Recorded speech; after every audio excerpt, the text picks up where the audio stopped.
द्वारका म्हणजे श्रीकृष्णांची कर्मभूमी.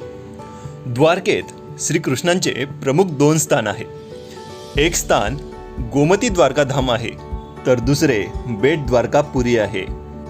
या दोन ठिकाणांच्या प्रवासात आणखी महत्त्वाचे स्थान आहेत.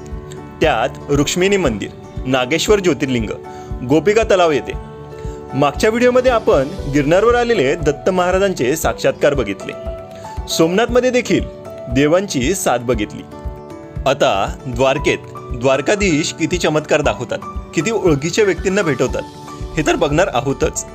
पण यामागे देखील देवांनी आमचा प्लॅन कसा चुकवला, सर्व मंदिरांचे दर्शन कसे करून घेतले, दर्शनाला गेल्यावर देखील वेगवेगळ्या गोष्टी घडल्या, मंदिर बंद झाले, असे अनेक किस्से या द्वारकेच्या प्रवासात झाले. यात देवाची साथ देखील मिळतेच. हे सर्व अनुभव येथून पुढे व्हिडिओमध्ये बघणार आहोत. बोलो द्वारकाधीश भगवान की जय. मित्रांनो, आपण मागच्या व्हिडिओमध्ये सोमनाथचं दर्शन घेऊन द्वारकेत पोहोचलो. आता आपण द्वारका बघूयात. येथे पोहोचल्यावर असे वाटत होते की कधी एकदा द्वारकाधीशांचे दर्शन होईल. मित्रांनो, फायनली आम्ही द्वारकेत पोहोचलो आहे आणि आपल्याला रस्ता निलेशजी दाखवत आहेत. समोरच मंदिर आहे, बाजूला गोमती नदी घाट आहे. तेथे स्नान करून द्वारकाधीशांच्या दर्शनाला जातात. या नदीला दिवसा पाणी असते व संध्याकाळी पाण्याची पातळी खाली जाते. यामागे समुद्राची भरती व ओहटी कारणीभूत आहे. अंधार जास्त असल्याने आम्ही नदीकडे गेलो नाही. पुढे आम्ही लॉकरमध्ये सर्व सामान ठेवून दर्शनासाठी मंदिराकडे गेलो. तेव्हा 8:30 वाजले होते.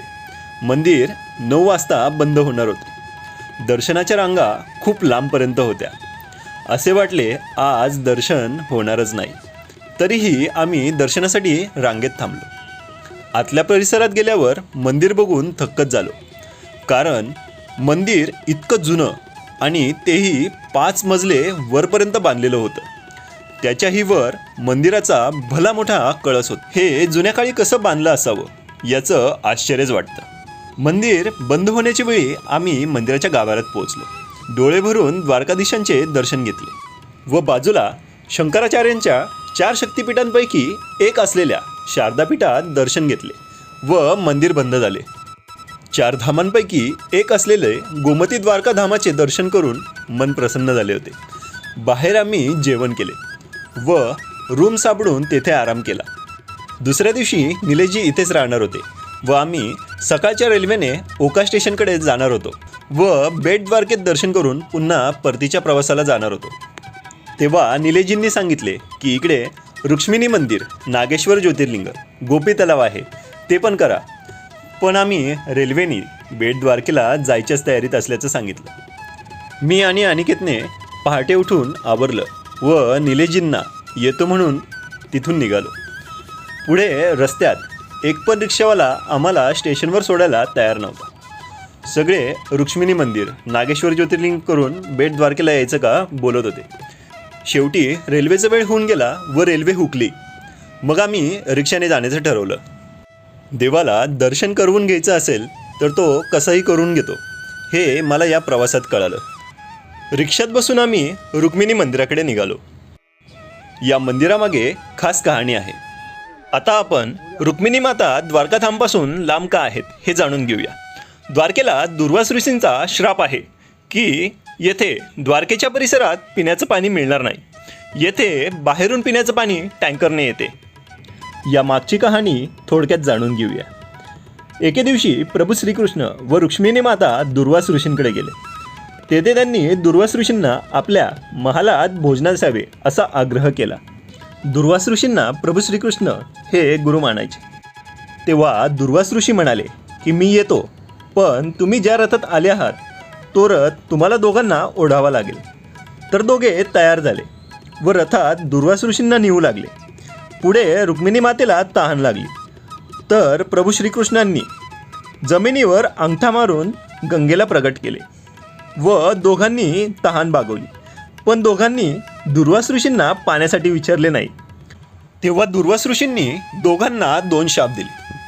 पहिला शाप असा की तुम्हाला 12 वर्ष एकमेकांपासून दूरी सहन करावी लागेल व दुसरा शाप असा की द्वारकेतील सर्व पाणी खारे होईल पिण्यासाठी पाणी राहणार नाही.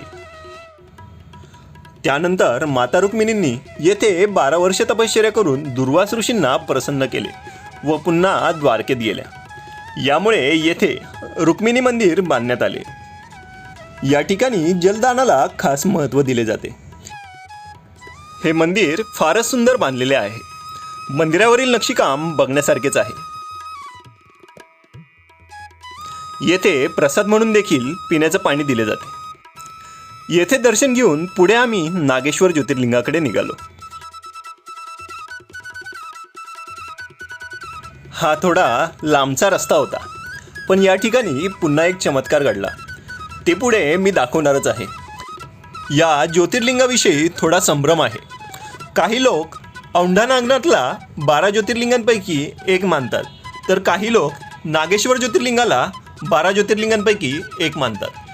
तर फायनली आम्ही पोहोचलो आहे मंदिराजवळ. तर पुढं नागेश्वर ज्योतिर्लिंग आहे. तर पटकन आपण दर्शन घेऊन निघूया. या ठिकाणी दर्शन घेतल्यानंतर मला गावाकडचा एक मित्र त्याच्या घरच्यांसमवेत भेटला. तर नागेश्वर ज्योतिर्लिंगाचं आत्ता आम्ही दर्शन घेतलंय. हर महादेव, ए वै आदे. मी जेव्हा पण एखाद्या महत्त्वाच्या मंदिर परिसरात जायचो तेव्हा एकतर तेथे जाताना 3 जण असायचो किंवा तेथून निघताना 3 असायचो. पुढे आदित्य बेट द्वारकेच्या प्रवासात सोबत असणार आहे. पुढे आम्ही गोपी तलाव या ठिकाणी पोहोचलो. येथे जो तलाव आहे त्या तलावात सर्व गोपिकांनी जलसमाधी घेतल्याचं सांगितलं जातं. या गोपिकांचं चंदन तलावात उतरल्याचं सांगितलं जातं. या तलावाच्या मातीपासून गोपीचंदन बनवले जाते. ते तुम्हाला येथील दुकानांमध्ये बघायला मिळेल. या ठिकाणी अनेक मंदिरे आहेत. त्यात श्री गोपीनाथजी मंदिर, पुढे लड्डू गोपाल मंदिर व बाजूलाच रुक्मिणी मंदिर आहे. या मंदिरात एक तरंगणारा दगडसुद्धा आहे. त्यावर राम नाव लिहिलेलं आहे. पुढे आम्ही बेट द्वारकेकडे निघालो. तर फायनली आम्ही ओखा या गावात पोहोचलो आहे. पुढे आम्ही ओखा पोर्टवर पोहोचलो. या ठिकाणी आदित्य त्याच्या फॅमिलीसोबत पुन्हा एकदा भेटला. या ठिकाणी आम्ही नाश्ता केला व तिकीट काढून बेट द्वारकेकडे निघालो. येथील समुद्राचे पाणी फारच सुंदर व स्वच्छ होते. या संपूर्ण प्रवासामध्ये बेट द्वारकेकडे जाणारा रस्ता सर्वात सुंदर होता. या ठिकाणी बोटीतून बेट द्वारकेकडे जाण्यासाठी खूप गर्दी होती. शेवटी एका बोटीत बसून आम्ही बेट द्वारकेकडे निघालो.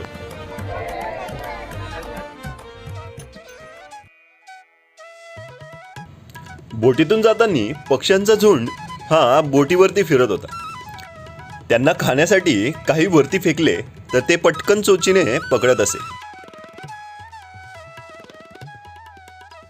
यात समुद्राच्या परिसरात बुडलेली द्वारका आहे. आता बेट द्वारकेकडे जाण्यासाठी समोरील सुदर्शन सेतू सुद्धा चालू झालाय.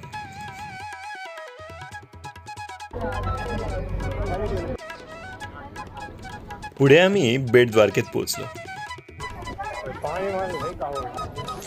पुढे आम्ही बाहेर मोबाईल ठेवून मंदिरात प्रवेश केला.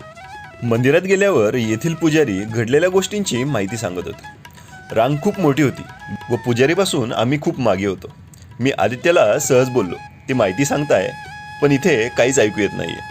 पण थोड्या वेळाने आश्चर्य असं झाले की जोपर्यंत आम्ही गाभाऱ्यात पोहोचलो तोपर्यंत हळूहळू पुजारी इतके जवळ आले होते की ते माझ्या समोरच माहिती सांगत होते. पुढे मंदिर फिरवता फिरवता गर्दी असूनही मी त्यांच्या शेजारी कसा पोहोचलो हे मलाच कळले नाही. पुढे ज्या ठिकाणी सुदामा बसले होते त्या गादीजवळ पोहोचलो. मला त्या गादीच्या पायथ्याशी भरपूर वेळ बसण्याची संधी मिळाली. तेव्हा पुजाऱ्यांनी सांगितले की प्रभू श्रीकृष्ण व सुदामांची भेट याच ठिकाणी झाली होती. म्हणून या बेटाला भेट द्वारका म्हणून ओळखले जाते. या ठिकाणी सुदामांनी 2 मुठ्ठीभर तांदूळ श्रीकृष्णांना दिले होते. त्यामुळे येथे तांदूळ दानास खास महत्त्व दिले जाते. पुढे आम्ही सोन्याची द्वारका बघण्यासाठी गेलो.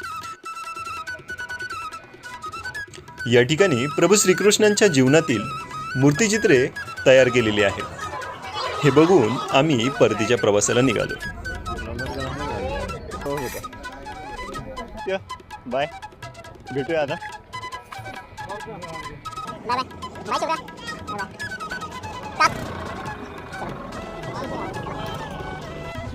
जे असेल ते असेल.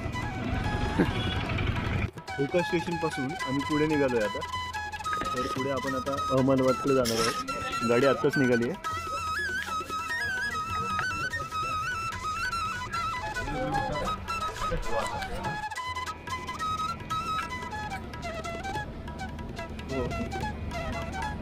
हो हो.